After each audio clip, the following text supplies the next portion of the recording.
Bueno, entonces, hoy, siguiendo nuestro estudio de los hechos proféticos, vamos a ver cómo empezar a ver los hechos con los que se cumplió la profecía de las 8 iglesias. Y ya este diagramita lo vieron, donde está Éfeso, Esmirna, Pérgamo, Tiatira, Sardis, Filadelfia, la Odisea, y finalmente la iglesia triunfante, o sea, los sellados del pueblo de Dios que van a ir con Jesús a llamar al pueblo que está en medio de la Gran Babilonia. En la batalla final, todos los reyes de la tierra y todas las rameras pelearán contra el Cordero, pero el Cordero los vencerá, porque Él es Rey de reyes y Señor de señores, y los que están con Él son los llamados y elegidos y fieles. Son parte de las primicias de la esposa del Cordero. Ahora, Éfeso comenzó en el año 31 y terminó en el año 100 cuando murió Juan. Y después vino el periodo de Esmirna, que terminó con 10 años de persecución. Y esa persecución, como había sido anunciada, empezó en el año 303, con los decretos de Diocleciano, cuando él estableció el exterminio de los cristianos, y terminó el año 313, exactamente 10 días proféticos después, cuando Constantino decretó libertad religiosa y sedujo a los apóstatas. Y ahí viene el periodo de Pérgamo, el periodo que tenemos que observar claramente para ver qué pasó ahí. Y sabemos que en el 321 Constantino decretó el descanso dominical obligatorio en el Imperio Romano, que es justamente el tipo de la ley dominical pasiva. Y sabemos que Silvestre I trasladó el sábado al domingo, empezando a hacer la obra que había anunciado la profecía. Todavía no era papa, porque Constantino no le había dado los atributos de sumo pontífice romano, pero ya empezó a hacer la obra que Dios había indicado que tenía que hacer. Y en el 325, Constantino convoca el Concilio Ecuménico de Nicea, y ahí nace esa vez como la conocemos nosotros, la Iglesia Universal o Católica del Imperio Romano. Y después siguen los eventos, pero ya entramos en el periodo de Tiatira. Vamos a tratar de ver la mayor cantidad de eventos que podamos hoy, hasta llegar al tiempo de Pérgamo, y después seguiremos. Como Dios les mostró en el White, y lo vimos la semana pasada, Roma buscó borrar de la historia la existencia de la verdadera Iglesia de Cristo, la Iglesia del Desierto, que fue sostenida por Dios por 1260 años en los periodos de Éfeso, Esmirna, Pérgamo y Tiatira, hasta que Roma logró echar por tierra el lugar santuario de Dios y la verdad, y solo quedaron unas pocas huellas de su existencia. Como escribe Elena, la historia del pueblo de Dios durante los siglos de oscuridad que siguieron a la supremacía de Roma está escrita en el cielo, aunque ocupa escaso lugar en las crónicas de la humanidad. Pocas son las huellas de su existencia. ¿De quién? Del pueblo de Dios, de la verdadera Iglesia de Cristo, que pueden encontrarse fuera de las que se encuentran en las acusaciones de sus perseguidores. O sea, ¿dónde las vamos a ir a buscar? Ahí. La política de Roma consistió en hacer desaparecer toda huella de oposición a sus doctrinas y decretos. Trató de destruir todo lo que era herético, bien se tratase de personas o de escritos. Las simples expresiones de duda u objeciones acerca de la autoridad de los dogmas papales bastaban para quitarle la vida al rico o al pobre, al poderoso o al humilde. Igualmente, se forzó Roma en destruir todo lo que denunciase su crueldad contra los disidentes. Los concilios papales decretaron que los libros o escritos que hablasen sobre el particular fuesen quemados. ¿Qué libros? Los libros de historia que contaban lo que había pasado fueron todos quemados. Antes de la invención de la imprenta eran pocos los libros y su forma no se prestaba para conservarlos, de modo que los romanistas encontraron pocos obstáculos para llevar a cabo sus propósitos. Y esto es la historia, lo que Dios le mostró a Nahuay, está en el conflicto de los siglos, página 66. Y estas huellas de su existencia y de cuál era su fe, aún podemos encontrarlas en los pocos escritos que se conservaron con las acusaciones de sus perseguidores, la mayoría de ellos en los edictos del Imperio Romano, que iban siendo recopilados como parte del derecho romano y no podían ser destruidos. Esa es la ventaja. Ahí es donde vamos a encontrar más información. Y empezamos por Éfeso. Éfeso es la primera etapa de la iglesia primitiva, el tiempo de la iglesia apostólica, mientras hubo apóstoles en medio de la iglesia. Y el mensaje de Jesús es claro, nos muestra que Satanás trató de corromper la fe de la iglesia primitiva enviando falsos apóstoles, pero no lo logró, porque los miembros de la iglesia primitiva los probaron con las palabras de los dos testigos. Escribe a la iglesia en Éfeso. El que tiene las 7 iglesias en su diestra, el que anda en medio de los 7 candeleros de oro, dice esto: yo conozco tus obras y tu arduo trabajo y paciencia, y que no puedes soportar a los malos, y has probado a los que se dicen ser apóstoles y no lo son, y los has hallado mentirosos. Y has sufrido, y has tenido paciencia, y has trabajado arduamente por amor de mi nombre, y no has desmayado.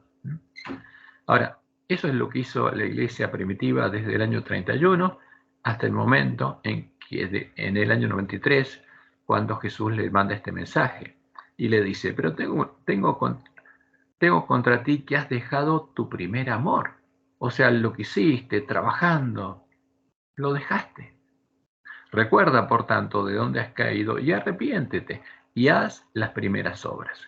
Pues si no, vendré pronto a ti y quitaré tu candelero de su lugar, si no te hubieras arrepentido.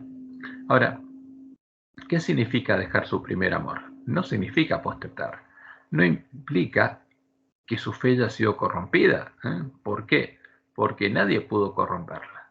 Simplemente, como Juan explica en el último capítulo del Evangelio de Juan, ellos se estaban desanimando porque pensaban, al escuchar las palabras que Jesús le había dicho a Pedro, cuando Pedro le preguntó qué iba a pasar con él, y Jesús le dijo que lo iba a seguir, dando a entender que iba a morir como él.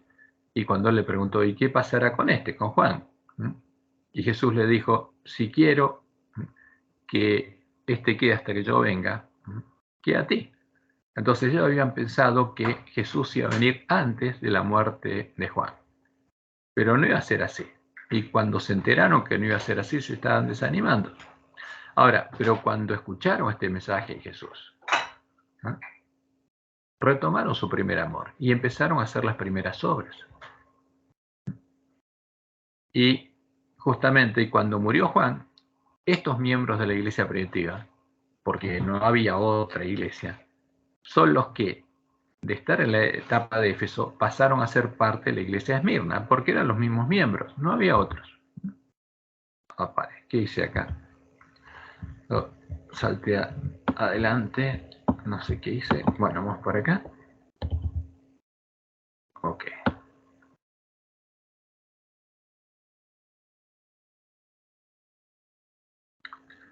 Entonces estamos aquí durante Éfeso.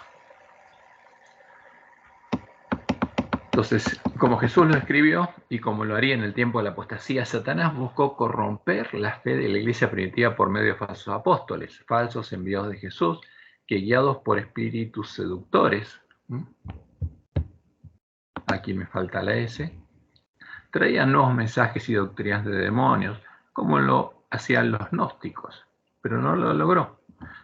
Con los dos testigos en sus manos, los verdaderos cristianos los probaron a la ley del testimonio de los profetas y los hallaron mentirosos. Aún antes de la muerte de Pablo, en el año 67, ya había habido intentos de corromper la fe de la iglesia, primero por los judaizantes y luego por falsos maestros que, como él y Juan lo identifican, fíjense, esto está en la Biblia, está registrado en el Nuevo Testamento, comían lo sacrificado a los ídolos por los filósofos paganos y, buscando explicar filosóficamente el misterio de la piedad, se volvían al politeísmo y dejaban de creer que solo hay un Dios, el Padre. Esto lo encontramos en 1 Corintios 8, del 4 al 7. Acerca, pues, de las viandas que se sacrifican a los ídolos, sabemos que un ídolo no es nada en el mundo y que no hay más que un Dios. Entonces, este era el concepto que tenían ellos. No hay más que un Dios. Pues, aunque haya algunos que se llamen dioses, si en el cielo o en la tierra, como hay muchos dioses y muchos señores, para nosotros, dice Pablo, Yo les compartí la pantalla.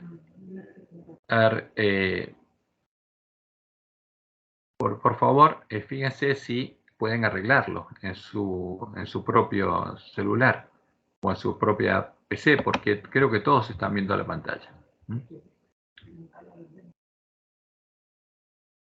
Pero entonces sigo leyendo lo que dice Pablo. Para nosotros, sin embargo, solo hay un Dios, el Padre, del cual proceden todas las cosas, y nosotros somos para Él, y un Señor Jesucristo, por medio del cual son todas las cosas y nosotros por medio de Él. Pero no en todos hay este conocimiento, porque algunos, habituados hasta aquí a los ídolos, comen como sacrificado a los ídolos. Aquí le está hablando Pablo, a los griegos. Y comen como sacrificado a los ídolos, y su conciencia, siendo débil, se contamina. Y dejan de creer que solo hay un Dios, el Padre, como predicaba Pablo, y empiezan a creer que hay muchos. Y caían en el politeísmo, en el paganismo. Y en 1 Timoteo 2:5, Pablo dice lo siguiente: porque hay un solo Dios y un solo mediador entre Dios y los hombres, Jesucristo, hombre. Entonces, si nosotros seguimos lo que dice Pablo, para él había un solo Dios, el Padre. Y hay un solo mediador entre Dios y los hombres, Jesucristo, hombre. Ahora, si hay un solo Dios, ¿quién se hizo hombre? Y esto es interesante. Fíjense lo que dice 1 Timoteo 3:16. E indiscutiblemente grande es el misterio de la piedad. Dios fue manifestado en carne. Y si hay un solo Dios, ¿qué Dios se manifestó en carne? Ese único Dios, justificado en el Espíritu, visto de los ángeles, predicado a los gentiles, creído en el mundo, recibido arriba en gloria. Estas son algunas de las cosas que quedaron en el Nuevo Testamento y que nos llaman la atención. Ahora, como dice Pablo en 2 Corintios 11, del 2 al 4, los falsos maestros querían introducir a otro Jesús, a otro espíritu y otro evangelio en la iglesia.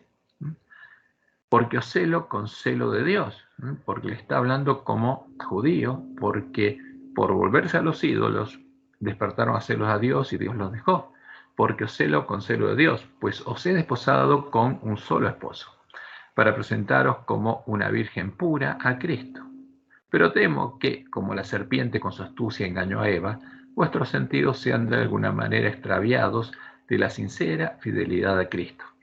Porque si viene alguno predicando a otro Jesús, y habían ido predicando a otro Jesús, que os hemos predicado, o si recibís otro espíritu que el que habéis recibido, el espíritu que lleva a los falsos maestros, u otro evangelio que el que habéis aceptado, bien lo toleráis. Entonces Pablo estaba preocupado porque eso estaba pasando con los hermanos de Corinto, y él todavía estaba vivo.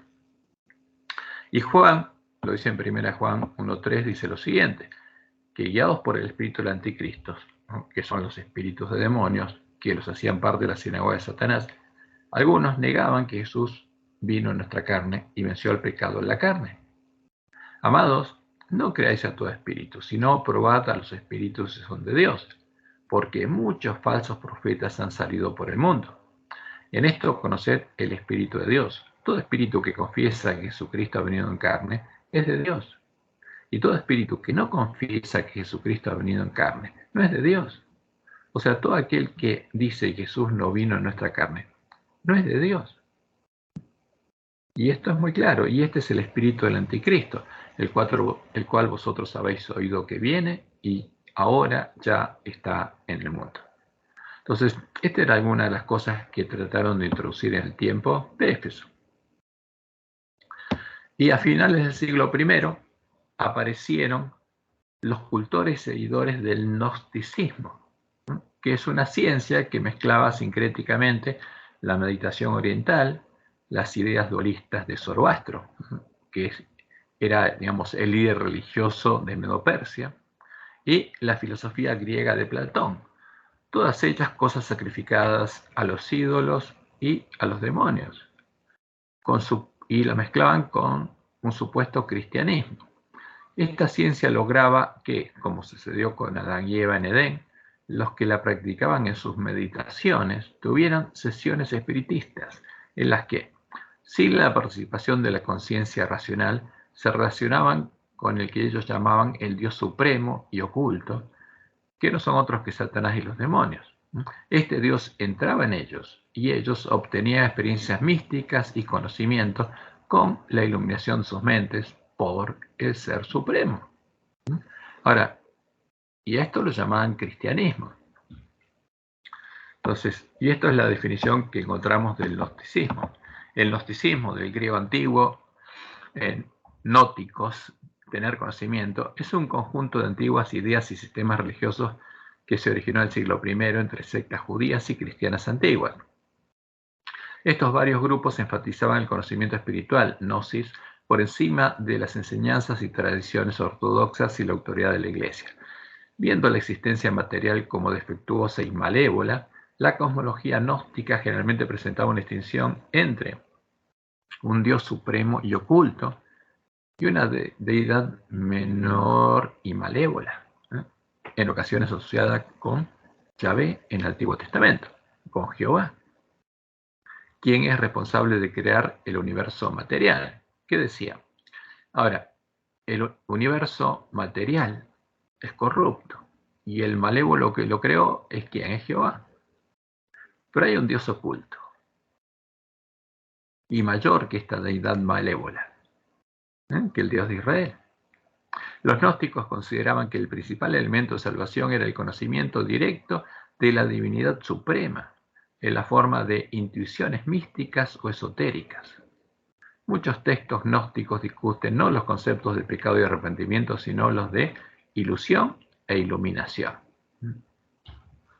Según esta doctrina, los iniciados no se salvan por la fe en el perdón gracias al sacrificio de Cristo, sino que se salvan mediante la gnosis o el conocimiento introspectivo de lo divino, que es un conocimiento superior a la fe.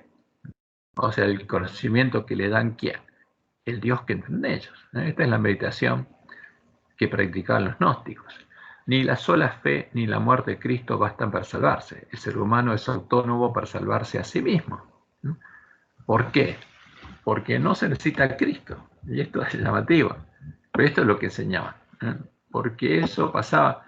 Entonces, si un oriental, sin conocer a Cristo, llega a conocer meditando a este Dios, se salva. El gnosticismo es una mística esotérica de salvación. Se mezclan sincréticamente creencias orientalistas e ideas de la filosofía griega, principalmente platónica. Es una creencia dualista, que esto es lo que creó Zoroastro, o que Satanás inspiró a Zoroastro. El bien frente al mal, el espíritu frente a la materia, el ser supremo frente al demiurgo. ¿Y quién es el ser supremo para ellos? Ese Dios supremo, que es ¿quién? Que es Satanás. El espíritu frente al cuerpo y el alma. El término proviene del griego gnostikismos, que es gnosis, conocimiento. Ahora, entonces como vemos, lo importante para ellos era recibir el espíritu y obtener conocimiento del Dios Supremo sin necesidad de entender doctrina. Como veremos, esta es la esencia del comunismo moderno, de los que quieren enterrar a los cadáveres de los dos testigos, y es contraria a la verdadera fe. Porque ¿qué dicen los comunistas modernos? Lo importante es que tengamos el espíritu. ¿Qué nos dividen? Las doctrinas. Pero si tenemos al espíritu, ya estamos unidos en el espíritu, dicen. Ahora, ¿pero qué espíritu tienen todos ellos? Y ese es el tema delicado. Por eso hay que predicarles el mensaje del tercer ángel. Pero la verdadera fe, como dice Pablo en Romanos 17, viene por el oír, y el oír por la palabra de Dios, no por una experiencia mística, porque eso es lo que producen los espíritus seductores. Posteriormente, en el siglo XVI, Ignacio de Loyola redescubrió este tipo de meditación y empezó a practicarla en sus ejercicios espirituales.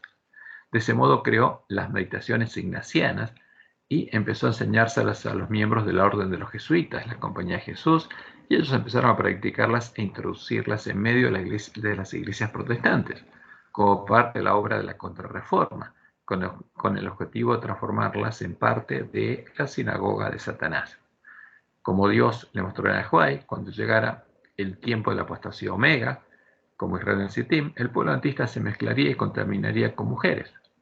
Entonces, esta ciencia maravillosa también llegaría a estar en medio de la iglesia adventista y adoptaría la forma de la Omega, de las herejías mortíferas sobre la presencia y la personalidad de Dios. Esa sería una de las causas por la que muchos adventistas también serían hechos parte de la sinagoga de Satanás. Por eso hay que tener en cuenta qué pasó en la historia, porque Satanás busca hacer lo mismo, repetirlo. Y hay que tener cuidado, porque esta ciencia ya está en medio de la iglesia adventista. Y por un tiempo fue enseñada en Andrews a los adventistas que estudian teología. Por eso este es un tema muy delicado, porque ya está en medio de la iglesia adventista. Ahora, vamos al tiempo de Esmirna. Cuando muere Juan, empieza el periodo de Esmirna. La primera generación de Esmirna es la última de Éfeso, menos Juan. Son los cristianos que recuperaron su primer amor, hacen las primeras obras y son ricos, a pesar de la pobreza material que padecerán en medio de las persecuciones de la bestia romana.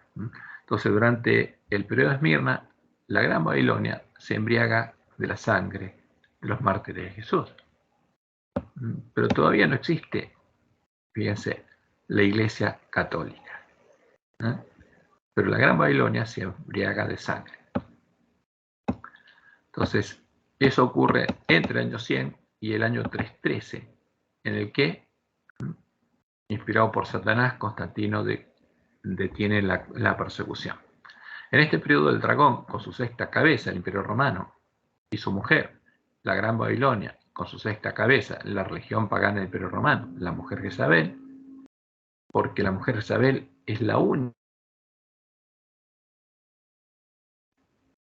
y sentada sobre sexto monte, persiguieron a la iglesia primitiva. Finalmente, buscaron exterminarla usando las fuerzas del Imperio Romano. En los 10 años finales del periodo de Esmirna, la iglesia fue probada, zarandeada, y se manifestó la apostasía en los hombres que, para salvar sus vidas, se postraron ante los dioses de Roma y los adoraron.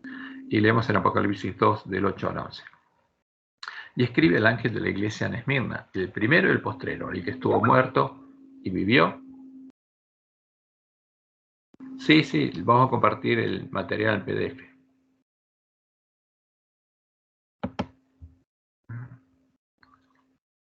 El que estuvo muerto y vivió dice esto: yo conozco tus obras y tu tribulación y tu pobreza, pero tú eres rico. Y la blasfemia de los que se dicen ser judíos y no lo son, sino sinagoga de Satanás.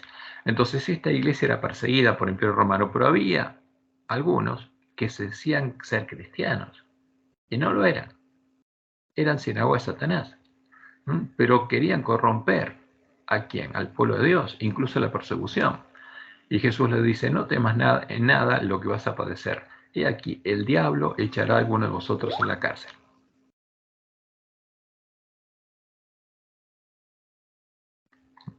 Sí, después lo vamos a poner y vamos a tratar de enviárselo al WhatsApp. He aquí, el diablo echará a alguno de vosotros en la cárcel para que seáis probados, y tendréis tribulación por 10 días. O sea, los 10 días de persecución finales. Sé fiel hasta la muerte, y yo te daré la corona de la vida.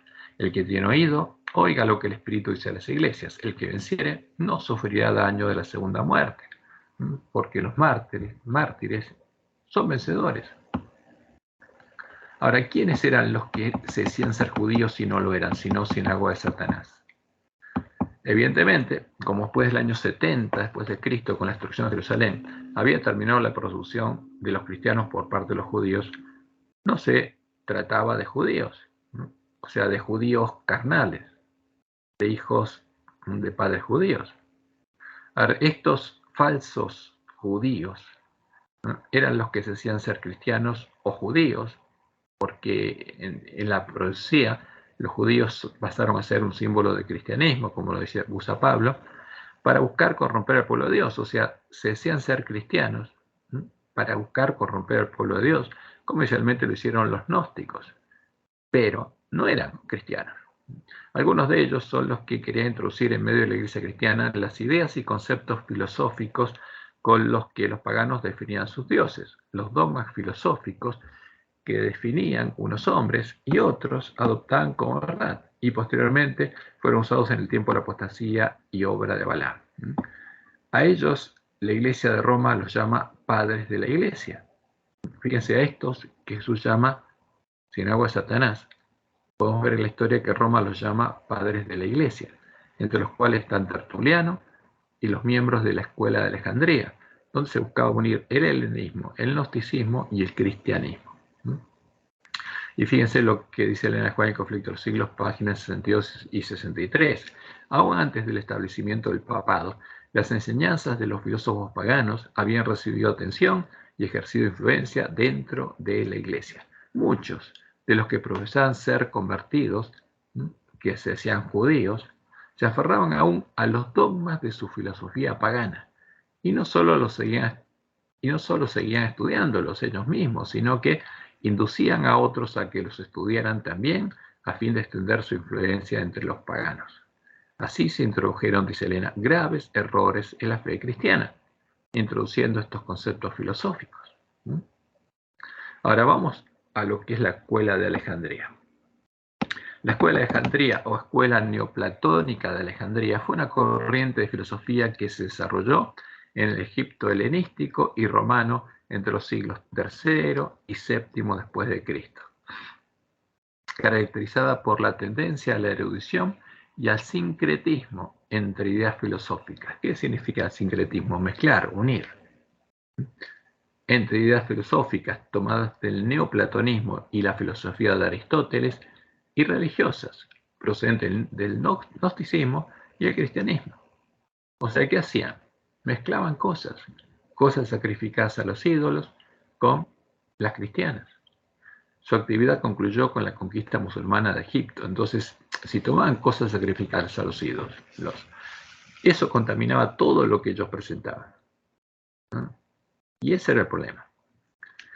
Estas son las cosas sacrificadas a los ídolos que Pablo les había dicho a los griegos y romanos que no utilizaran las cosas que los habían transformado en parte de la sinagoga de Satanás.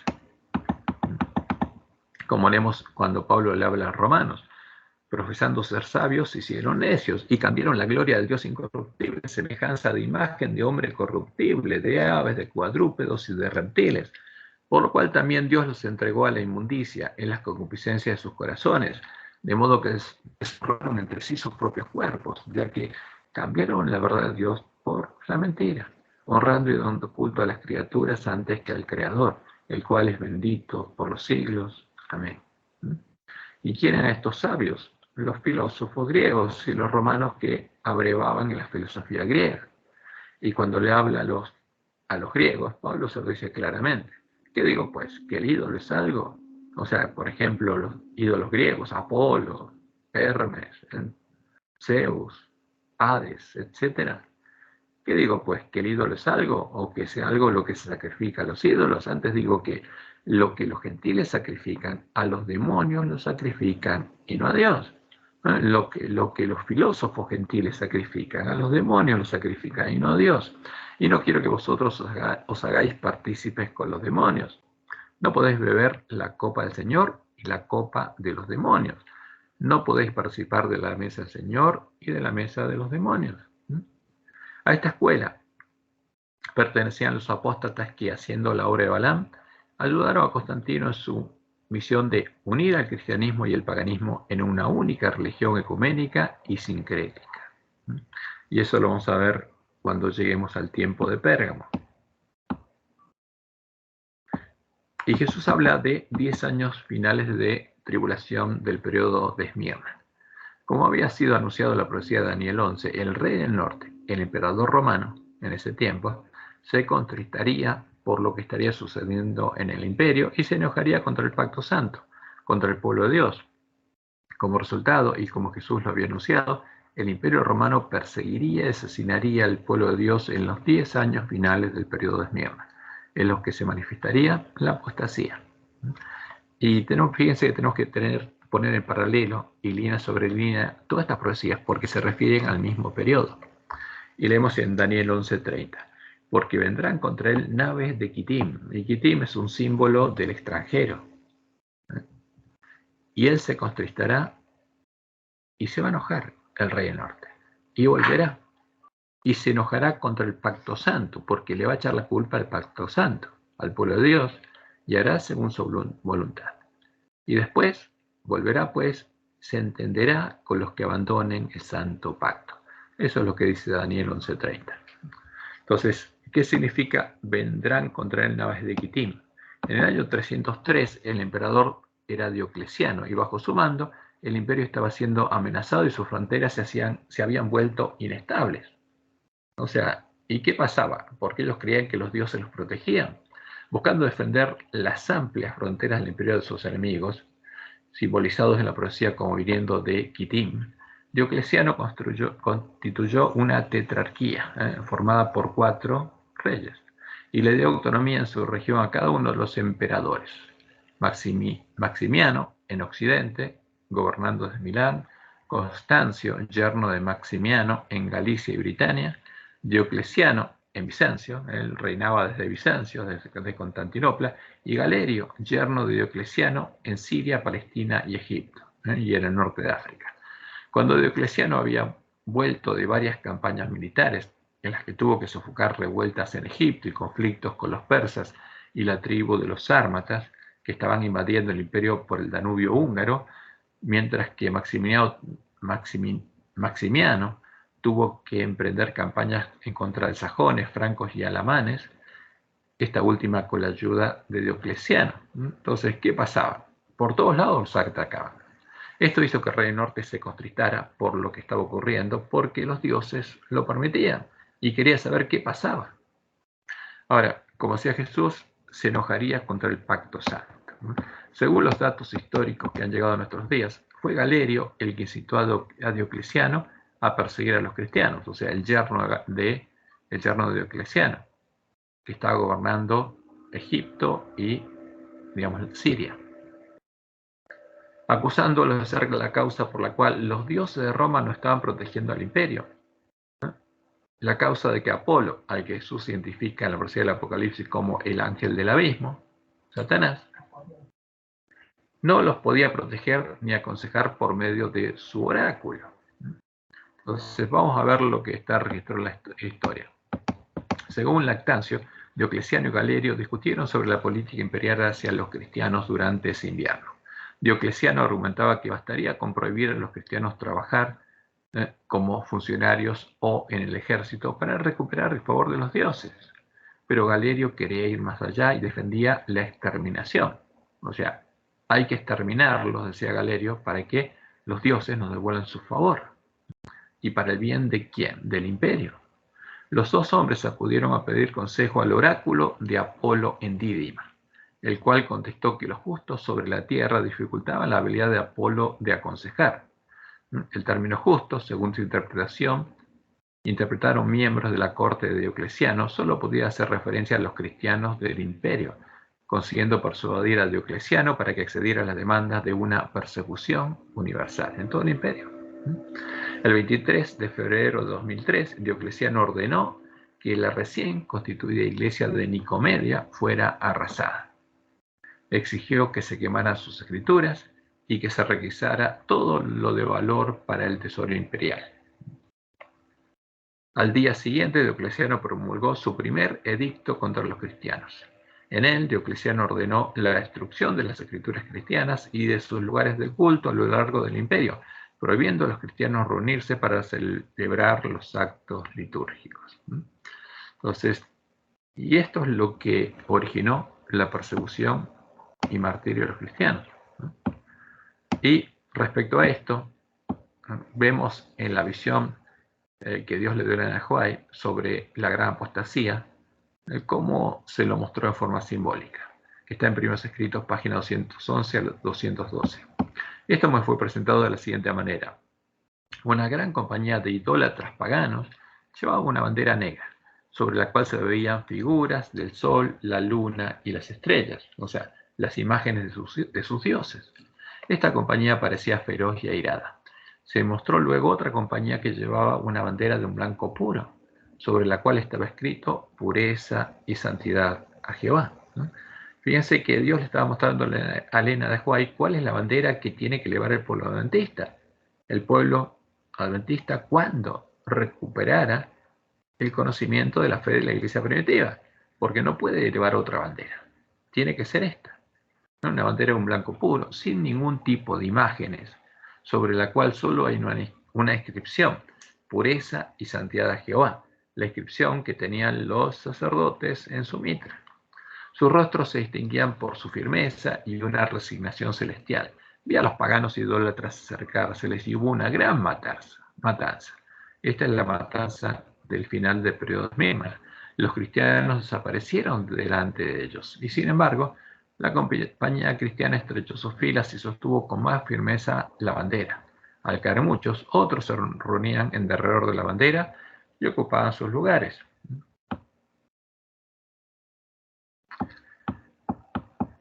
Y en el edicto de tolerancia de Nicomedia del año 311, que no entró en vigencia por la inmediata muerte de Galerio, encontramos un claro testimonio de lo que, en cumplimiento de la profecía, ocurría en esos días.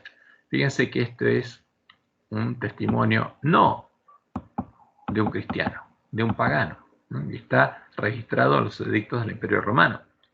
¿Y qué estableció Galerio? Entre todo lo otro que por el bien y la prosperidad de la cosa pública dispusimos, porque él es el que incitó a Diocleciano a asesinar a los cristianos, y Diocleciano ya había muerto, entonces él estaba hablando como la cabeza del imperio. Quisimos en el pasado armonizar todas las cosas con el derecho y el orden público romano tradicional.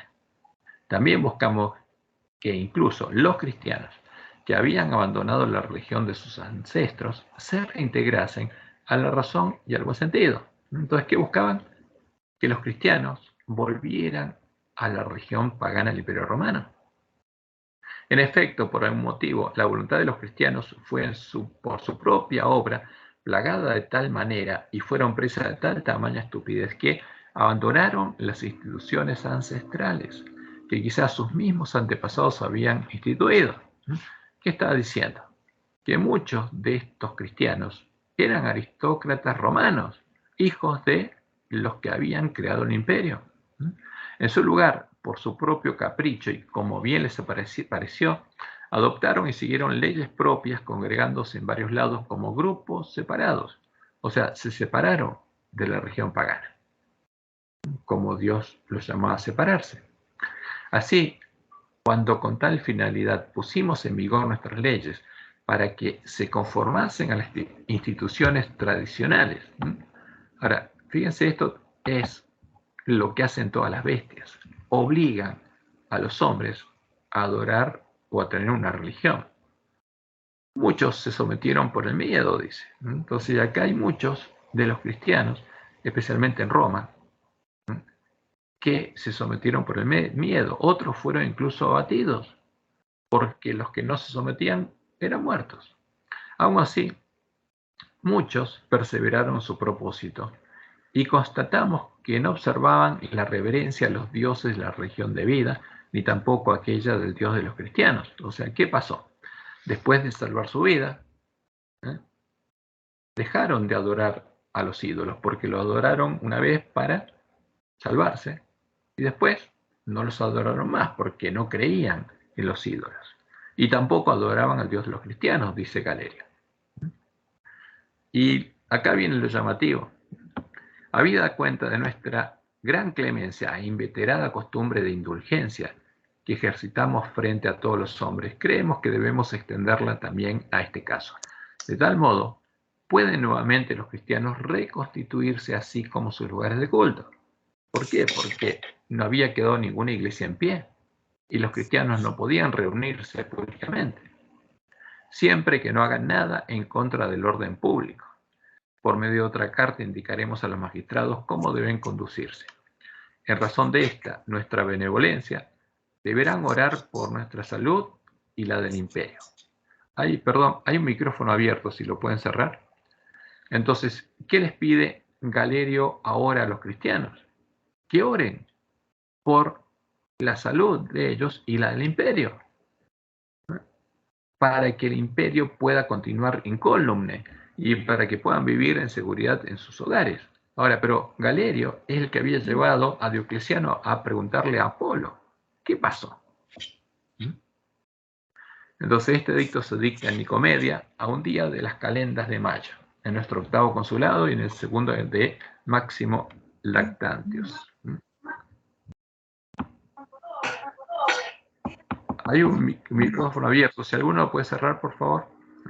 Entonces, el edicto de Galerio indica que los cristianos abandonaron las instituciones ancestrales, que quizás sus mismos antepasados habían instituido, y mostrando que algunos eran aristócratas romanos. Y, bueno,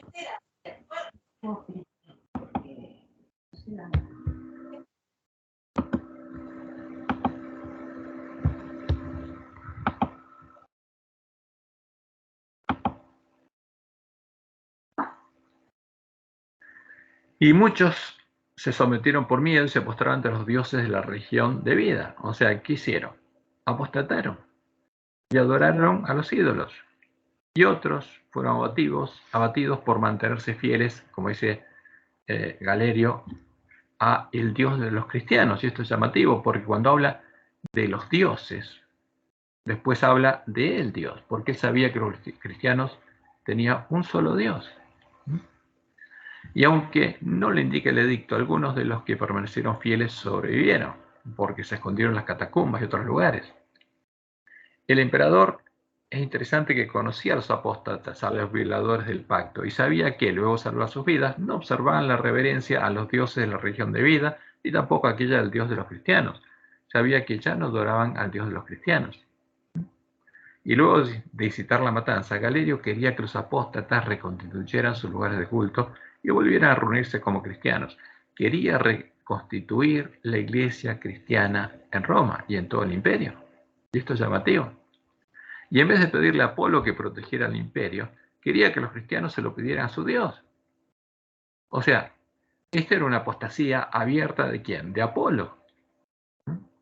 Y esto hizo que Galerio fuera inmediatamente asesinado y su edicto no pudiera ser puesto en práctica.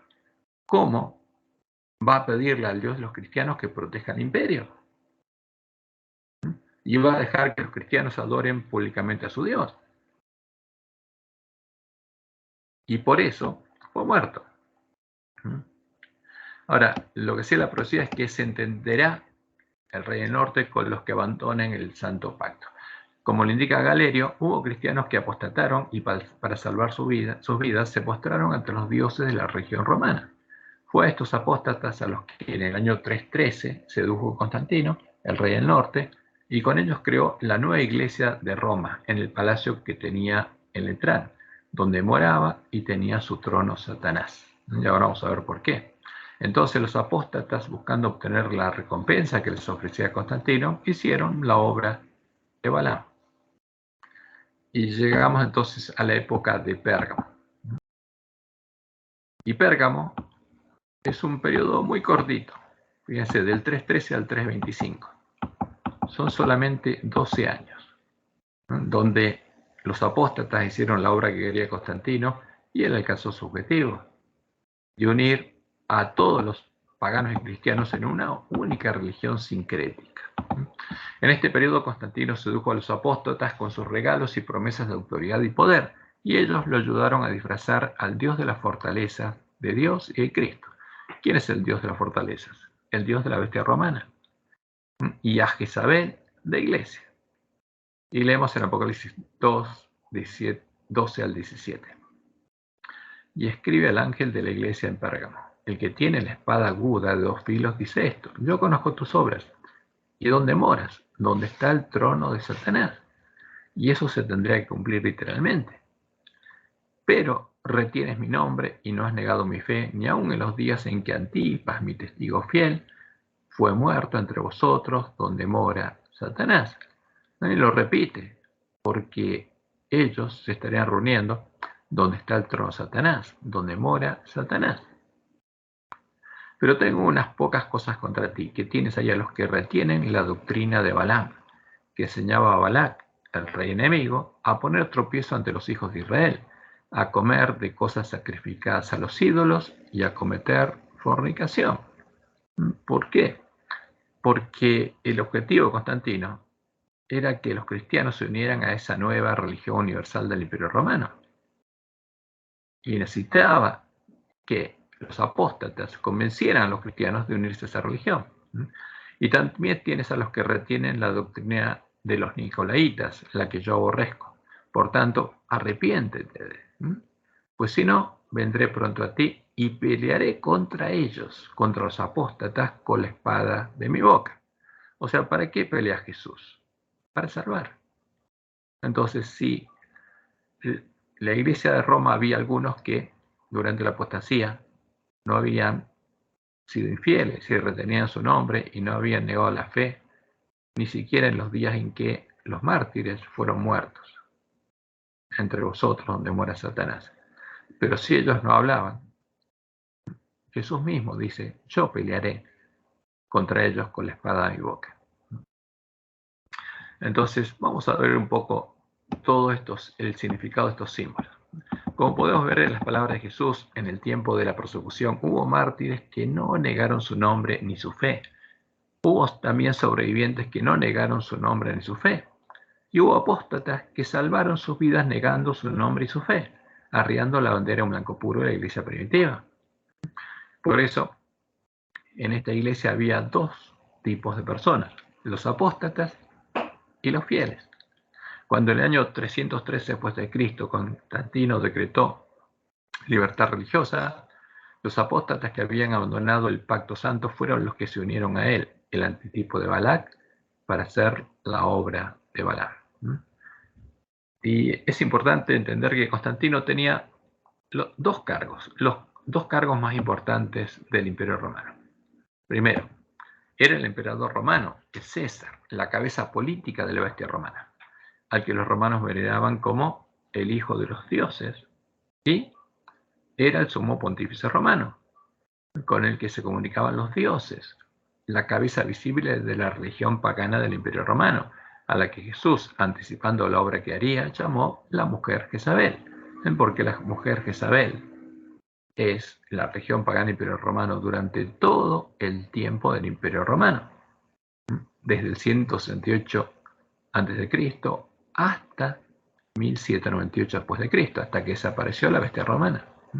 Cuando Satanás cambió de estrategia, fue él el que se le apareció a Constantino, simulando la aparición de Jesús a Pablo, para mostrarle cuál era el camino que debía seguir para derrotar a los cristianos. Ahora, y esto es lo que Dios le mostró en el Juay. Vanos eran los esfuerzos de Satanás para destruir la iglesia de Cristo por medio de la violencia. La gran lucha en que los discípulos de Jesús entregaban la vida no cesaba cuando estos fieles portaestandartes caían en su puesto. Triunfaban por su derrota. Los siervos de Dios eran sacrificados, pero su obra seguía siempre adelante. En vista de esto, dice Elena, Satanás se propuso oponerse con más éxito al gobierno de Dios, implantando su bandera en la iglesia cristiana. O sea, ¿cuál fue el propósito de Satanás? Introducir su bandera. La bandera negra de los paganos, la bandera de Satanás, en medio de la iglesia cristiana. Si podía engañar a los discípulos de Cristo e inducirlos a ofender a Dios, decaerían su resistencia, su fuerza y su estabilidad, y ellos mismos vendrían a ser presas fáciles. Y los primeros que fueron presas fáciles de Satanás fueron los apóstatas. Vamos a ver por qué. Entonces, vamos a ver cuál era la bandera con las imágenes del sol, la luna y las estrellas. Como los medopersas, los mitraístas, los adoradores del dios sol invicto, adoraban al dios sol, a Baal, y usaban cruces como símbolos del sol y de las estrellas, los hijos del dios sol y la diosa luna, como vemos en estas imágenes. O sea, fíjense, la iglesia primitiva no usaba ningún tipo de símbolo, menos cruces. ¿Por qué? Porque este era un símbolo pagano. De ahí el significado de la visión de Constantino, la imagen a la que Roma llama Dios y Cristo. Constantino vio el sol con una cruz en el medio, símbolo de estar viendo ¿a quién? Al hijo del sol, que salió del sol, al dios hijo del dios sol y la diosa luna. Vio el símbolo de Mitra, el Cristo babilónico. Acá hay una imagen romana de el dios sol invicto, Deus Soli Invictus. Y acá hay una escultura donde acá tenemos al dios sol en el cielo, acá tenemos a la diosa luna, fíjense que está la luna, y están las estrellas en las manos de la luna, que son los hijos del dios Sol y la diosa Luna. Y entre ellos había una especial que era Mitra, el dios Hijo, que se había encarnado como hombre según la tradición. Y a Mitra adoraba a Constantino. Entonces cuando él vio el Sol, ¿quién es Sol? Es Baal. Y con la cruz en el medio, ¿qué quiere decir? Que es un hijo del Sol. Y ese es el símbolo que Satanás le dio a quién? A Constantino. Y cuando vio Constantino eso, y arriba tenía una escritura que decía in hoc signo vinces, o sea, con este símbolo vencerás. Y a partir de ese momento, Constantino se convirtió en un cruzado y empezó a ponerle cruces, como haría el ejército romano después, a los escudos de sus soldados y la vestimenta de sus soldados. Entonces vamos a la leyenda, lo que cuenta justamente la historia. In hoc signo vinces. In hoc signo vinces es una traducción en latín de la frase griega que significa con este signo vencerás. Según la leyenda, Constantino I adoptó esa frase griega como lema después de su visión de un crismón, porque este símbolo ahora lo llaman símbolo de Cristo, un crismón, en el cielo justo antes de la batalla del puente Milvio contra Magencio, el 12 de octubre del año 312. El símbolo del cristianismo primitivo consistía en un monograma compuesto por las letras griegas Chi y Rho, los dos primeros nombres de Cristo en griego. En épocas posteriores, el crismón y HS representaba las tres primeras letras de Jesús en griego latinizado y el in hoc signo de la leyenda. Ahora, esta letra, la XP, nunca fue un símbolo del verdadero Jesús. Es un símbolo del Cristo falso. El historiador Eusebio de Cesarea dice que Constantino fue marchando con su ejército. Eusebio no especifica la ubicación del evento, pero claramente no lo es en el campamento de Roma. Cuando levantó la vista al sol y vio una cruz de luz por encima de ella, y con él las palabras griegas, por esto la victoria, a menudo dictadas en latín in hoc signo vinces. Al principio Constantino no conocía el significado de la aparición, pero en la noche siguiente tuvo un sueño en el que Cristo, ¿quién le dio el sueño? ¿Cristo? No, su Dios, porque era el sumo pontífice pagano. Satanás le dio el sueño, en el que Cristo le explicó que debía usar el signo en contra de sus enemigos.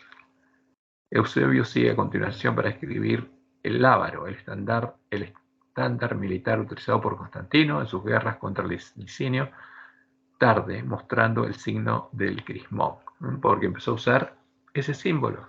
Pero eso no tiene nada que ver con Cristo. Es el dios de Constantino, es Mitra.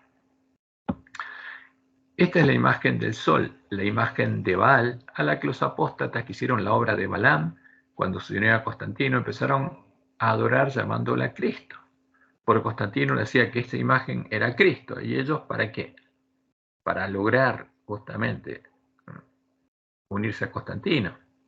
Tenían que llamarla Cristo. ¿Y qué quería Constantino? Que ellos hicieran que los cristianos la adoraran. Luego llegaron a adorar todas las imágenes que se pueden encontrar en la bandera negra de los paganos. Y esto es como sigue la visión de Nene White de la apostasía. Vi a la compañía de idólatras consultarse. Al no lograr que los cristianos cediesen, convinieron en otro plan. Los vi arrear su bandera y acercarse luego a aquella firme compañía de cristianos y hacerles propuestas. Al principio estas fueron rechazadas de plano. Luego vi a la compañía cristiana consultarse. Algunos dijeron que agarrarían la bandera, aceptarían las propuestas y salvarían la vida. Y al fin cobrarían fuerza para enarbolar la bandera entre los paganos. No obstante, unos pocos no quisieron acceder a este plan, sino que con firmeza prefirieron morir sosteniendo la bandera antes que arrearla. Entonces aquí están los apóstatas que se unen a Constantino, arriaron la bandera, negaron el nombre de Jesús, negaron su fe y aceptaron las propuestas de Constantino. Ahora, y como Satanás le había dicho, tuvo éxito. Fíjense, estas son las imágenes con las que la iglesia de Roma recuerda la visión de Constantino y muestra que ella está adorando al Cristo de Constantino. porque ahí está una hostia con la cruz, que es el símbolo del sol, que le da a comer al pueblo de Dios. Ahí está el IHS, Hijo Signo Vinches, que Satanás le mostró a Constantino, y es la imagen del sol, porque adora al sol, por eso es Babilonia, adora a Baal. Ahí están los altares con las imágenes del sol y las cruces. Ahí está el Papa con el ostensario, o ostensorio, que supuestamente ahí adentro está Cristo. Ahí ponen la hostia. Y ahí está la copa con el vino de Babilonia, con el vino del furor de su fornicación, donde ahí adentro está el sol con la cruz y el símbolo IHS. Y la próxima imagen es el dios de Egipto.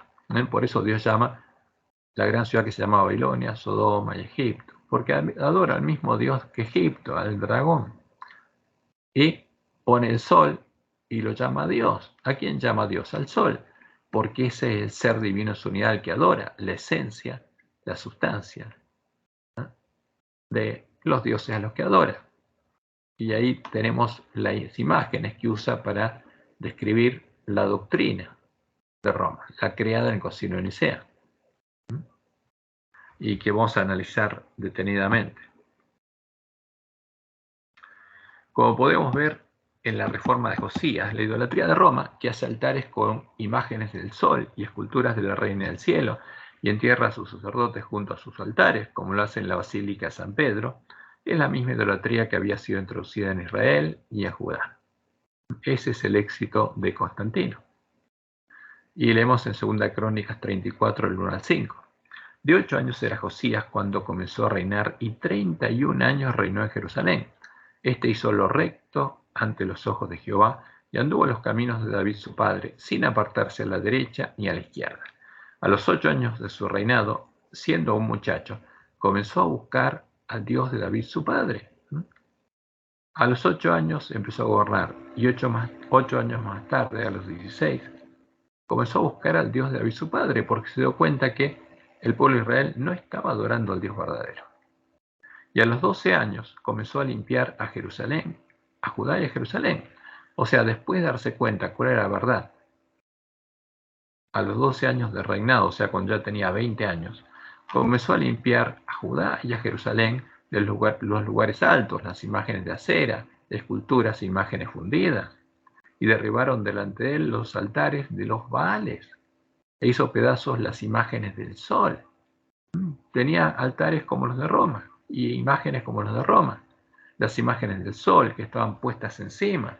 Despedazó también las imágenes de acera, la Reina del Cielo, y las esculturas y estatuas fundidas, y las desmenuzó, y esparció el polvo sobre los sepulcros de los que les habían ofrecido sacrificio.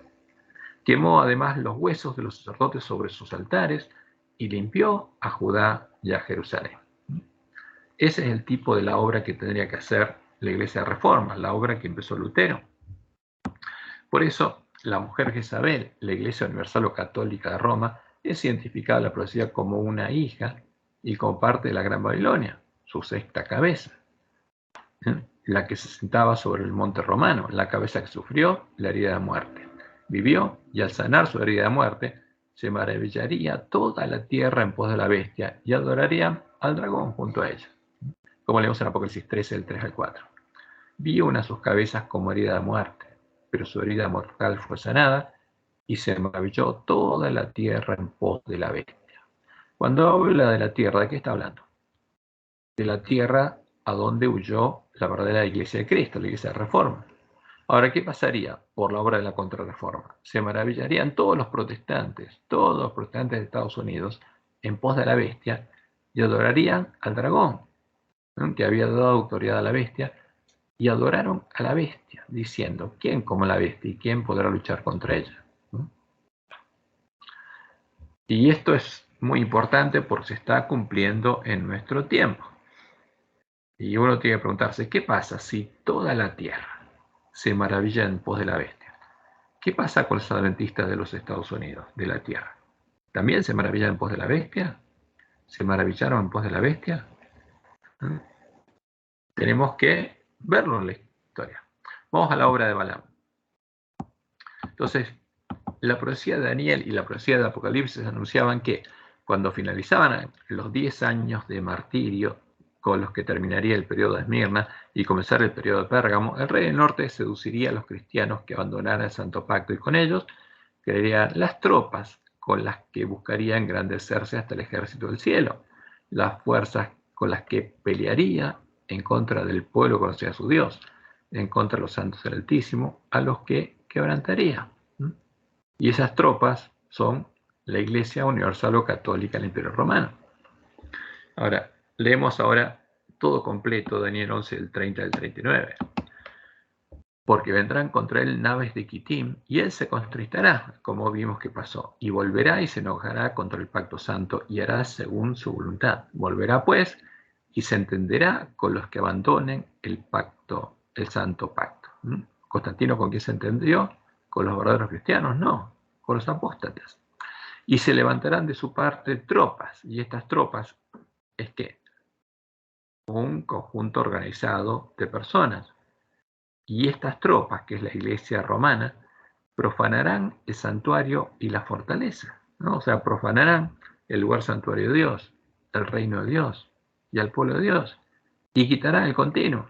Por eso tenemos que ver cuándo fue quitado el continuo, y pondrán la abominación desoladora, porque el continuo es la obra sacerdotal de Cristo. Y quitarían a quien, a Cristo y su obra, y pondrían otra cosa, la abominación desoladora, porque ellos serían sacerdotes de la abominación desoladora. Con lisonjas seducirá a los violadores del pacto, mas el pueblo que conoce a su Dios se esforzará y actuará. O sea, no pudo corromperlos a todos, porque como Dios había anunciado, por 1260 años sostendría su iglesia en el desierto. Y esto ocurrió a comienzos del siglo IV. Pero hasta fines del siglo XIII, Dios sostendría su iglesia, casi 1000 años más. Y los sabios del pueblo instruirán a muchos, porque los cristianos empezarían a hablar, y por algunos días caerán a espada y a fuego, en cautividad y despojo, porque estas tropas los asesinarían. Ahora, ¿qué pasaría con los apóstatas, y especialmente con el que llegaría a ser rey de la bestia romana, el Papa? Del Dios de sus padres no hará caso, porque será un apóstata, no es un pagano. Este es un apóstata. Ni el amor de las mujeres, se haría célibe, ni respetará a Dios alguno, porque sobre todo se engrandecerá, mas honrará en su lugar, o sea, en lugar del Dios de sus padres, al Dios de las fortalezas, al Dios de la bestia romana, al Dios de Constantino. Y eso es claro que sucedió así.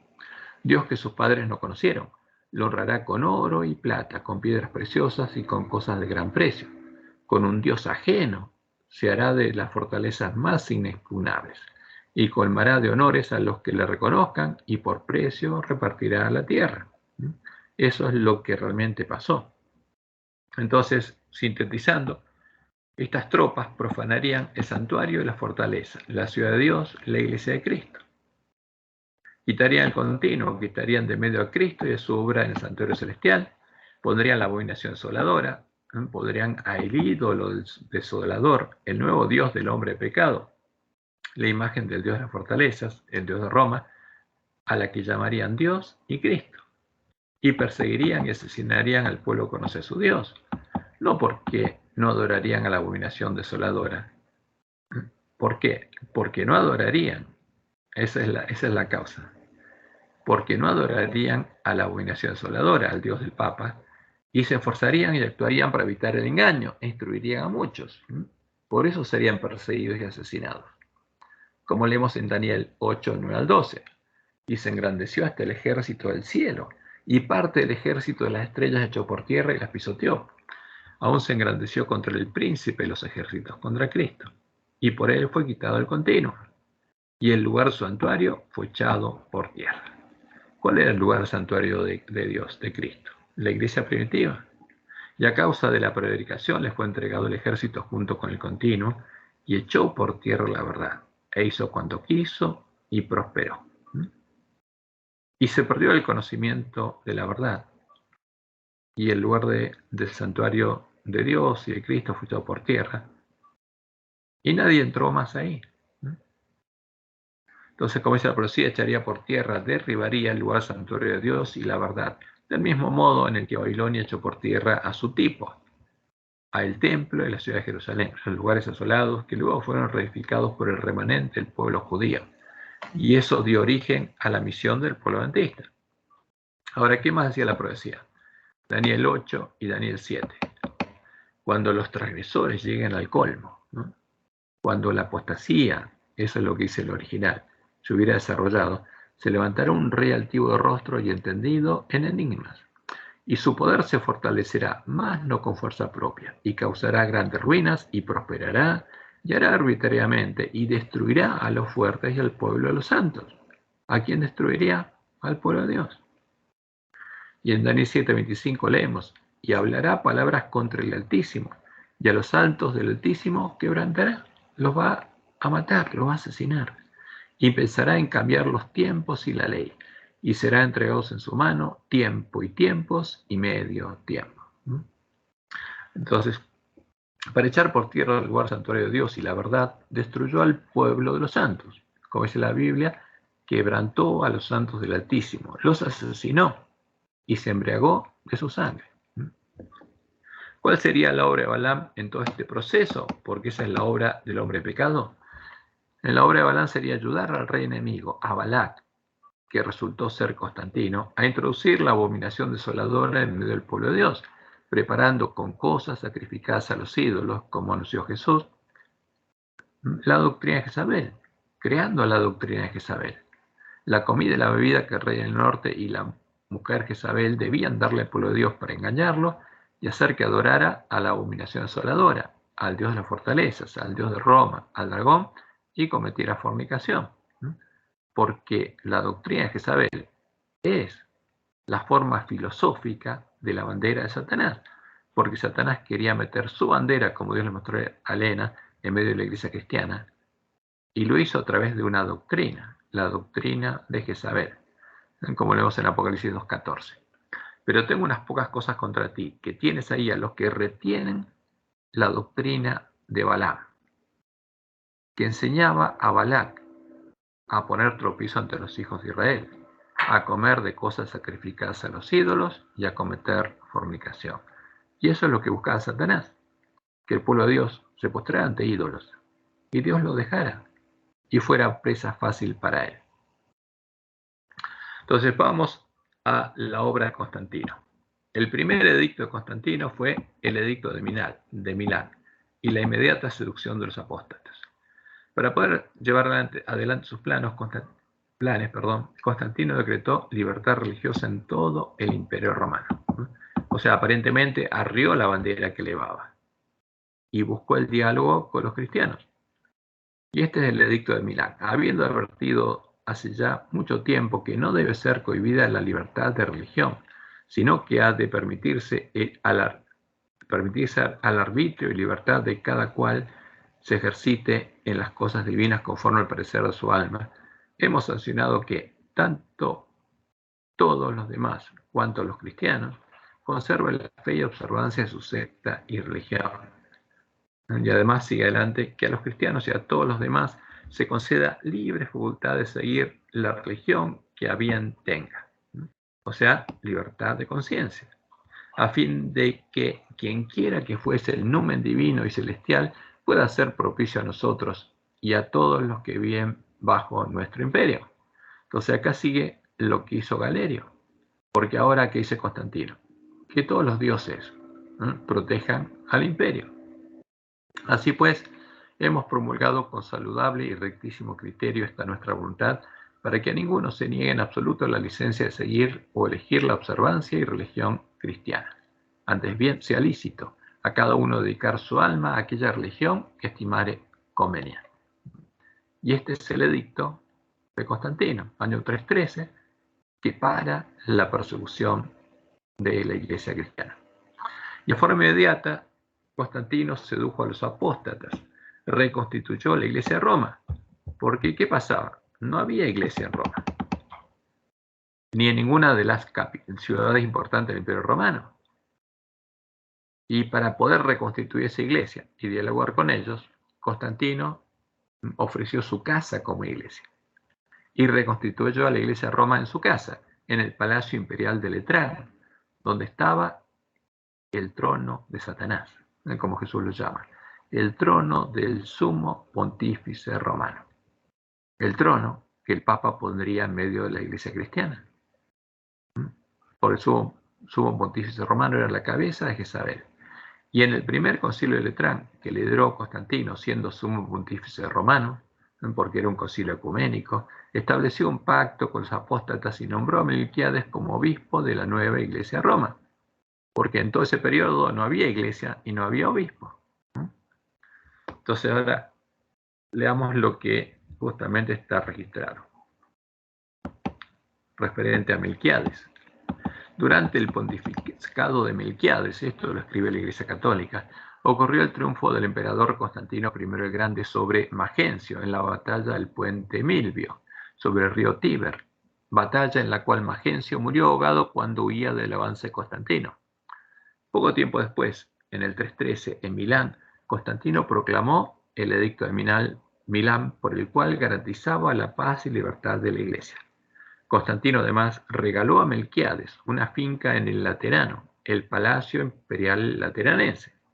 En realidad no se lo regaló ahí, porque él vivía ahí. Constantino vivía en ese palacio.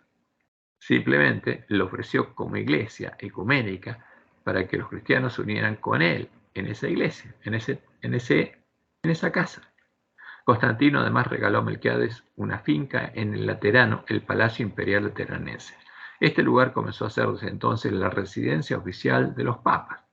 No sería así, recién después, cuando Constantino se muda a Constantinopla, se lo deja.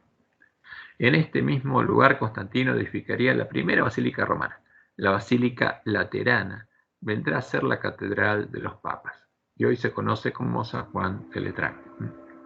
Y acá hay un grabado del siglo XVIII, donde se ve la plaza. Este es el Palacio Imperial de Letrán, este grandote, gigante. Era donde vivía Constantino y donde se empezó a reunir con los apóstatas. Y al lado creó una iglesia, la basílica que llaman ahora la Basílica de Letrán. Y en ese tiempo se observa que frente al Palacio de Constantino, ¿qué estaba? El obelisco de Tutmosis III. ¿Y quién era Tutmosis III? Tutmosis III era el faraón que quedó enterrado en medio del Mar Rojo. Y ellos adoraban ¿a quiénes? A los dioses griegos, a los egipcios, a todos los dioses. Por eso tenía el panteón romano. Y por eso Dios llama a la Gran Babilonia, a la gran ciudad que se llama Babilonia, Sodoma y Egipto. Y todavía está, ahora está todavía ese obelisco frente a la iglesia de Letrán. Y acá a la derecha, que se conserva en el Palacio Vaticano, el Museo Vaticano, está el trono que Constantino usaba como sumo pontífice romano, el trono que después le dio a Silvestre I. Y Silvestre I introdujo en la iglesia de Letrán, cuando se manifestó el hombre de pecado.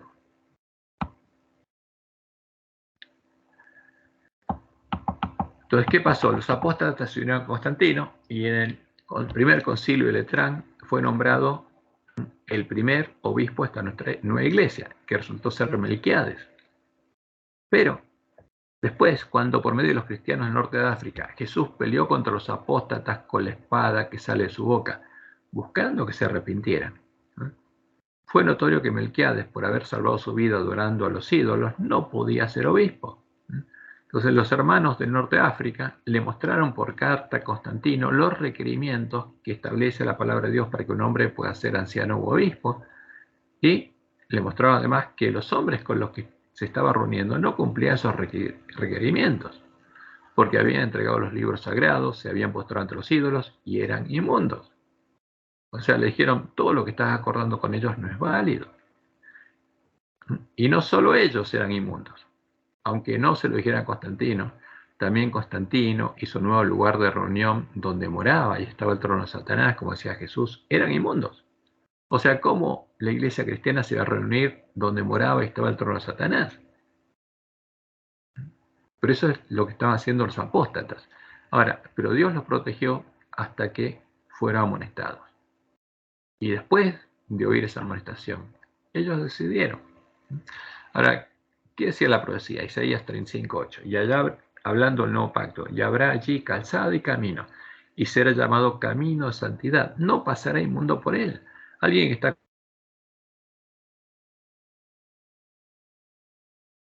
correr el camino angosto, sino que Él mismo estará con ellos. O sea, porque Dios mismo estará con ellos.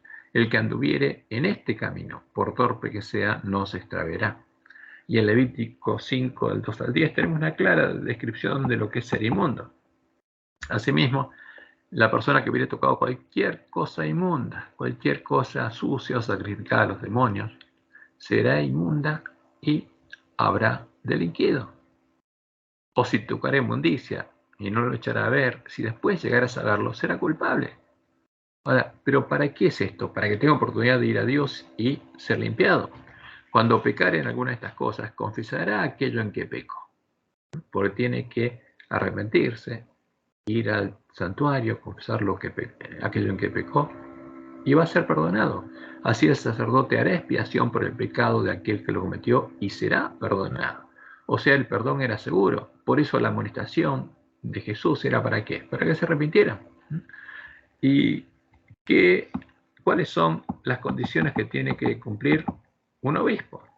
Porque es necesario que el obispo sea irreprensible como administrador de Dios, no soberbio, no iracundo, no dado al vino, no pendenciero, no codicioso de ganancias deshonestas.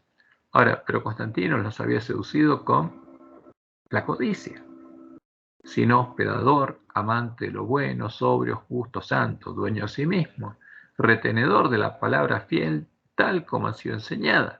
Ahora, pero para salvar su vida, Melquiades y los otros apóstoles habían entregado la palabra y esta había sido destruida.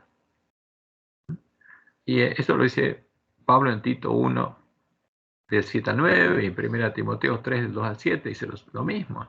Pero es necesario que el obispo sea irreprensible, no codicioso de ganancias deshonestas, que gobierne bien su casa, no un neófito.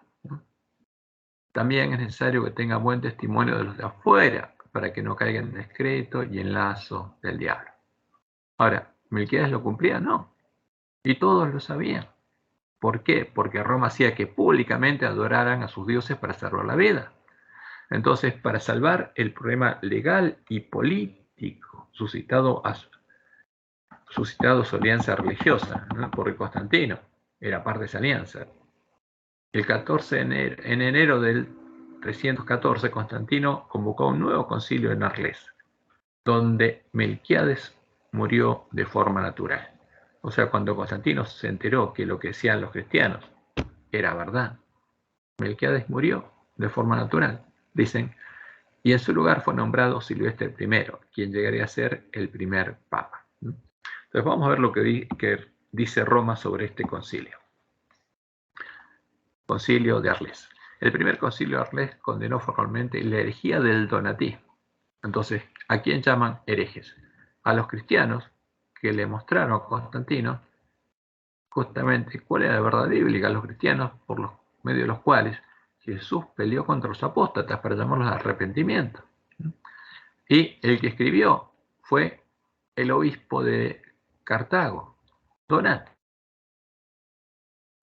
Entonces, dice Roma, comenzó como una solicitud por parte de los donatistas a Constantino el Grande para que revocara la decisión del concilio de 313 de Laterán dirigido por el Papa Melquiades.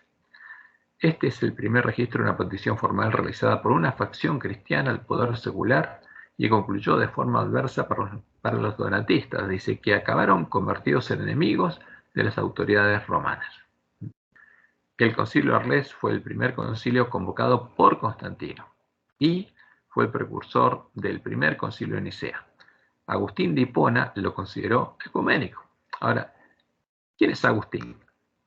Un asesino que llegó a conocer las profundidades de Satanás y a comienzos del siglo V, mandó asesinar a los cristianos del norte de África, a los que él llamaba los donatistas. Como resultado, fíjense de este concilio, ¿qué se definió? Aquellos clérigos que hubieran entregado los libros sagrados, como Melquiades, durante las persecuciones, serían depuestos. porque Constantino no podía mantener eso o sabía que era ilegal dentro del cristianismo, aunque sus actos oficiales seguirán siendo válidos, dijeron. ¿Por qué? Porque querían sostener a toda costa el pacto con Constantino. Entonces el nombramiento de Melquiades no era válido, pero los acuerdos con Constantino sí. Eso dictaminaron los apóstatas. Y de ese modo salvaron y legalizaron el acuerdo ecuménico con Constantino, del que había participado Melquiades, y abrieron la puerta a la corrupción de los sacerdotes romanos. Fíjense cuando hablan de donatismo lo que dice Roma. El donatismo fue rechazado por la Iglesia Católica, o sea, la amonestación al arrepentimiento fue rechazada ¿por quién? Por la Iglesia Católica, reafirmando la doctrina de la objetividad de los sacramentos, o sea, crear una nueva doctrina que no es bíblica. Es decir, la idea que de una vez transmitida la potestad sacerdotal a un hombre mediante el sacramento del orden sagrado, los sacramentos que éste administre son plenamente válidos por intercesión divina, independientemente de la entereza moral del clérigo, independientemente de que sea inmundo. Y esto es una barbaridad, totalmente contraria a la palabra de Dios. Porque si alguien inmundo entraba al santuario, moría. Pero esta es la doctrina que crearon justamente los apóstatas para salvar su acuerdo con Constantino. Y obviamente después de esta última amonestación, Dios los dejó. Ellos se convirtieron en la habitación de demonios y en forma inmediata se empezaron a ver los frutos.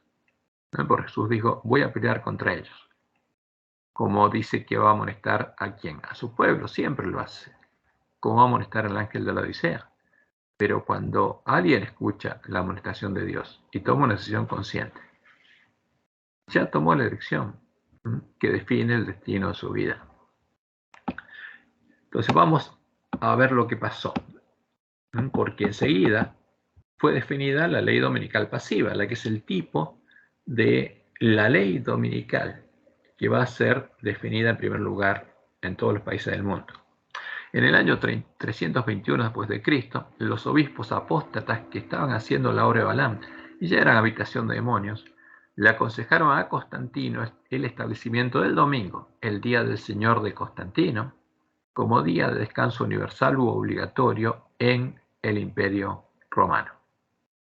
Mediante el edicto que es el tipo de la ley, de la futura ley dominical pasiva, Constantino decretó el descanso dominical obligatorio. Como dice Elena, el conflicto de los siglos, página 56, a principios del siglo IV, el emperador Constantino expidió un decreto que hacía del domingo un día de fiesta pública en todo el Imperio Romano.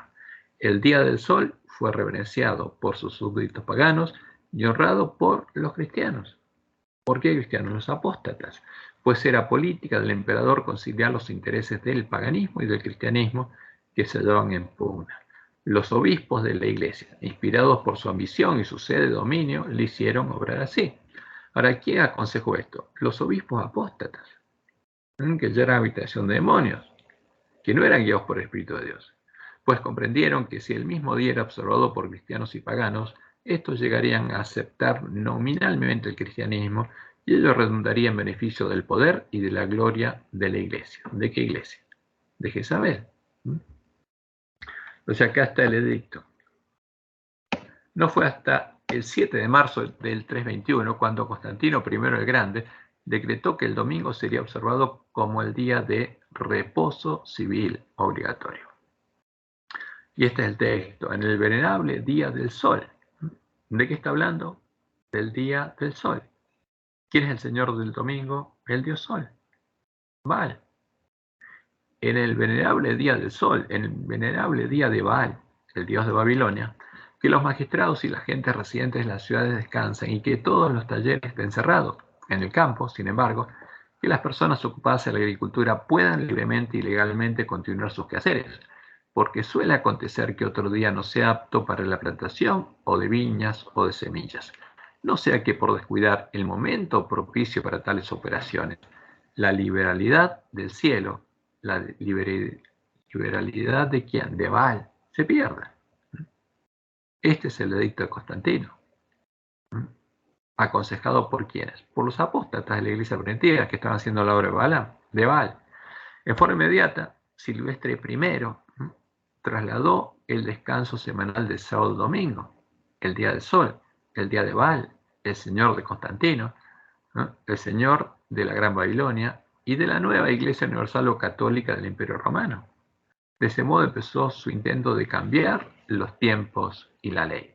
Fíjense, Silvestre I todavía no era papa. El sumo pontífice romano seguía siendo Constantino. Pero siguiendo a Constantino, enseguida, como muestra la historia, hizo esta obra. Entonces, esto es lo que cuenta Roma, Silvestre I, que fue, según Roma, el papa número 33 de la Iglesia Católica. Pero en realidad fue el primer papa. Fue papa entre el 31 de enero del 314 y el 31 de diciembre del 35. El papa Silvestre I fue el primero en ceñir la tiara, o triple corona pontificia. Fue el primero en ceñir la corona de Constantino, porque Constantino le dio esa tiara, la triple corona pontificia, símbolo de su autoridad en el cielo, la tierra y el infierno. Porque fue Constantino el que le dio autoridad para atar y desatar. Pero, cuando después cambiaron la Biblia, los romanos pusieron que fue Jesús. ¿Para qué? Para dar sustento a su afirmación. Algunos historiadores le atribuyen la institución oficial del domingo como Día del Señor. ¿Quién la hizo? El primer hombre pecado, Silvestre I, para recordar la resurrección. Entonces ellos fueron los que le aconsejaron a Constantino establecer el domingo como día de descanso universal en el Imperio Romano, y ellos cambiaron el descanso del sábado al domingo. ¿Qué hicieron entonces los miembros de la iglesia primitiva? Hicieron lo que Dios nos aconsejó hacer por medio de Elena de White frente a la ley dominical pasiva. Porque este es el tipo de la ley dominical pasiva. Hicieron, obedecieron al emperador y descansaron el domingo, no haciendo ningún trabajo, porque esta ley no estaba en contra de la ley de Dios. Porque ellos podían seguir descansando el sábado. Simplemente hay una ley civil que dice que tal día no se puede trabajar y la respetaron. Y siguieron adorando a Dios y descansando el sábado. Y no hicieron caso a las pretensiones de la autoridad Silvestre I y de la nueva Iglesia de Roma. Y por supuesto eso los enfureció, porque pretendían tener autoridad sobre la Iglesia de Cristo. Y veamos cuáles son los consejos que Dios nos dio, porque esto es importante. Evento de los últimos días, página 141. Aquellos que componen nuestras iglesias tienen rasgos de carácter que los inducirán, si no son muy cuidadosos, a sentirse indignados porque, en base a tergiversaciones, les es quitada su libertad de trabajar en domingo. Fíjense, esta es la ley dominical pasiva, porque quita algo, pero no obliga. Fíjense, no obliga a adorar al Dios del domingo, ni obliga a adorar el domingo, dice que es día de descanso. No montéis en cólera, dice Elena, por este asunto, sino llevad todo a Dios en oración. Solo Él puede restringir el poder de los gobernantes. No os conduzcáis precipitadamente, que nadie se jacte imprudentemente de su libertad, usándola como un manto de malicia, sino como siervos de Dios. ¿Y qué dice ella? Honrad a todos, amad a los hermanos, temed a Dios, honrad al rey. Entonces, si lo que establece el rey no es contrario a la ley de Dios, hay que respetarlo. Y la ley dominical pasiva no es contraria a la ley de Dios, simplemente es un feriado donde no se puede trabajar. Pero eso no viola la libertad de conciencia. Por eso tenemos que tener en cuenta que una ley dominical de este tipo no es la ley de la que habla la profecía, habla de otra. Y ya vamos a ver cuál es el tipo.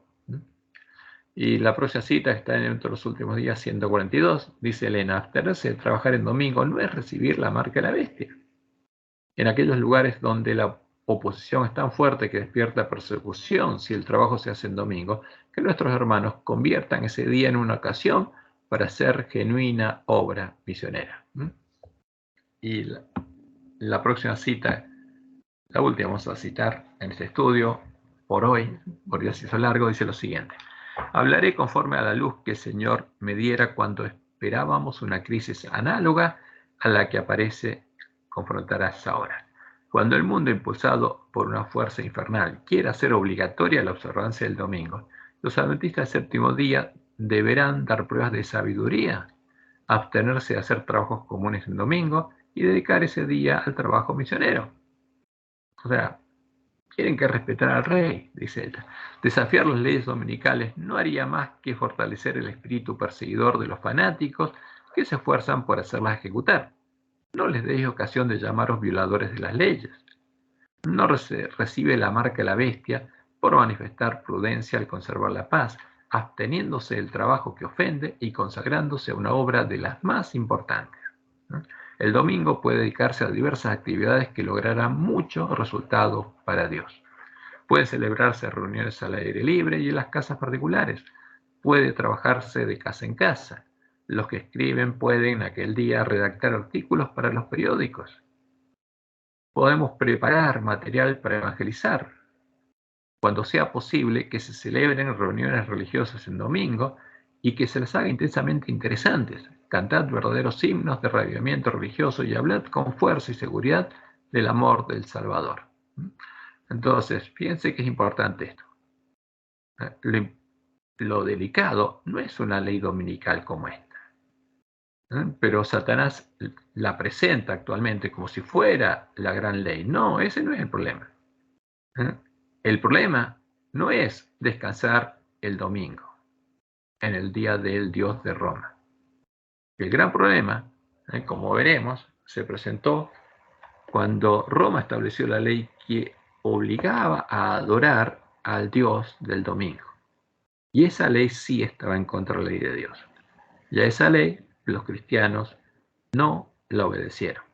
Y por esa causa, por no adorar al Dios de las fortalezas, al nuevo Dios del Papa, disfrazado de cristiano, fueron asesinados. Bueno, eso es lo que veremos en nuestro próximo estudio cuando veamos cuál es el disfraz filosófico de la abominación desoladora.